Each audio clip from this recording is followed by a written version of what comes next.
everyone, Larry back with you again, and I really do appreciate you joining us here on St. Nick's Farms channel today. We were in Colorado last week, and wow, what a trip it was. Had a great time with the family. I'll show you a few clips of actual Christmas morning, but also in this video today I want to show you some of the other things that we saw and experienced while we were out there. One of the things that comes to mind or is on the forefront of the things that took place while we were in Colorado was the devastating wildfires that took place up in the Boulder area around Louisville and that area. Over 500 homes just destroyed. Flames that were fanned by winds over 100 miles per hour, and you can see a little bit of that smoke as I show you a little bit of the video when we were leaving out from the Denver International Airport. But a few other things took place. I'm going to share those with you on this video, so come on and join us. I really do appreciate you tuning in to St. Nick's Farms channel today. Stay with us, folks.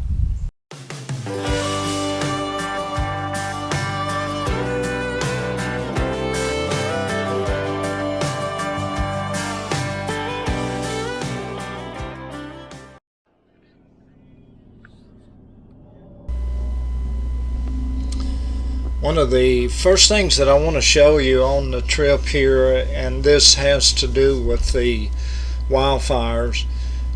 Patrick and I took a little ride up into the mountains, and here we are on Colorado Highway 46. Now this highway takes us out into the Golden Gate Canyon National Park area. And the thing that I wanted you to see, and one of the things that stood out that was so obvious to me, was the dryness of the area. All of the vegetation, even though you can see the green in the trees, the pines and what have you, still the vegetation is just so extremely dry in this area. And I noticed that, and of course this was before the fire even took place, but you'll notice on the sides of the road even the grassy and bushy vegetation is just so tinderbox dry. And even on this day I was thinking just the least little thing, a cigarette thrown out of a window, a spark from a car or vehicle or something, would just be the start of something terrible. Now, as we got up into the higher elevation area, we began to see some patches of snow, and then even as we got on up into the higher elevation, there was a pretty good cover of snow or blanket of snow on the ground.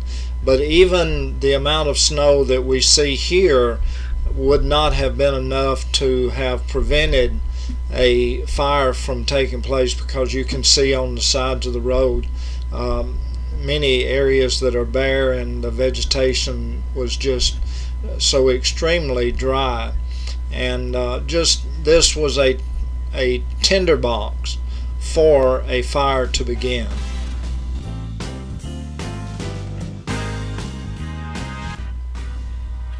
After a brief stop at the Golden Gate Canyon Visitor Center, Patrick and I went on up, and he got on Colorado Highway 119, which takes us over into the town of Black Hawk, which is where a lot of the casinos are located, just to the west of Denver, off of Interstate 70. Beautiful, quaint little community, little town, but just primarily made up of casinos. And here we are entering the town of Black Hawk. A beautiful little community nestled kind of back in the I guess not necessarily the foothills of the Rocky Mountains, but not in the higher elevations of the Rocky Mountains. And as you can see from looking as we drive down Main Street of Black Hawk, the town now primarily consists of casino after casino after casino, with several restaurants, and then of course there are some of the pre-existing buildings, the churches and what have you, that were already in the town. One of the houses that I noticed was I believe the name was John Peters' house, that was back in the 1850s on the front of it, and this was just a very enjoyable area to drive through, and to see the mix of old and new combined in this little quaint little community of Black Hawk, Colorado.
I kind of got a little bit sidetracked there, showing you some of the beautiful scenery that Patrick and I saw as we took our ride up into the area around the Golden Gate Canyon Park.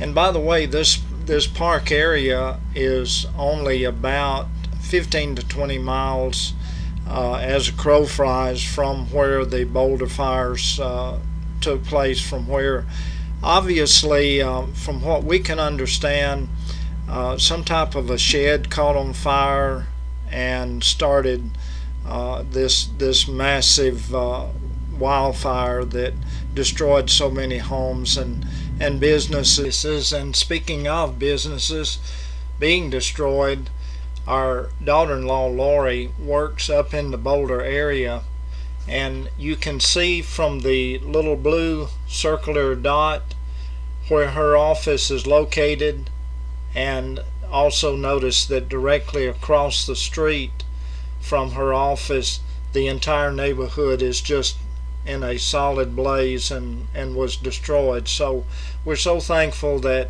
her her office was not destroyed, and she still will be able to go and have a job after all this awful disaster.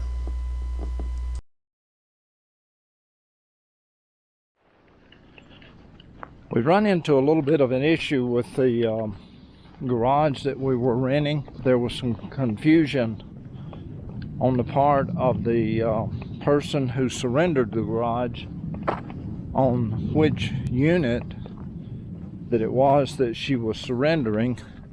And so what has happened is we have signed a contract on her personal unit, and the garage that is available is not in the area of our house. We originally thought that it was the fourth door from me here, this number 1411, that we were renting, and that's the one that we actually signed the contract on. But the person who had surrendered one of the garages had given the HOA the wrong information, and the garage that let me rephrase that, the garage that is available is on down the way a little bit away from our house. So I am going down to take another look at it and just see what my thoughts are regarding it, because I have been told by the HOA that if it doesn't work out, then certainly I don't have to take this unit. So now I've got a decision to make, whether or not just to keep that unit, even though it's not in close proximity to our house, or whether or not to tell the lady with the HOA that, based on the location of it, I would just not be interested. Beautiful day in Colorado. Beautiful, beautiful day. It's about 40 something degrees. Absolutely clear blue sky. Beautiful day. This is our last full day out on our trip. We'll be heading back to Alabama tomorrow. We have a late flight about 3 o'clock in the afternoon, so we'll have about a half a day here to visit tomorrow. So make a decision on this garage maybe tomorrow, the next day, and let Maureen, who is with the HOA here at our location, let her know what we've decided to do regarding this garage.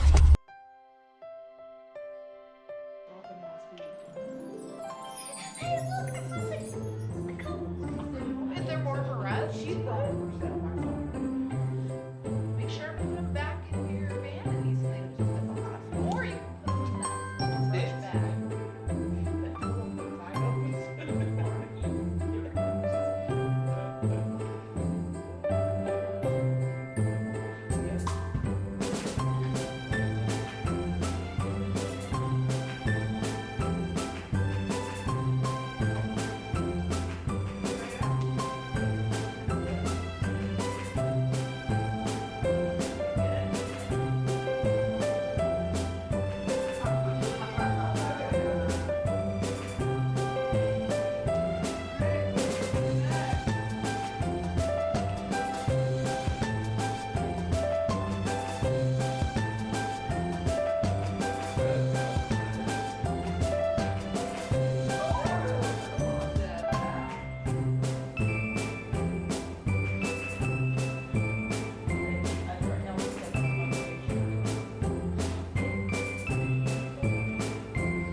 On behalf of this flight crew and Southwest Airlines, I'd like to welcome you guys to Memphis.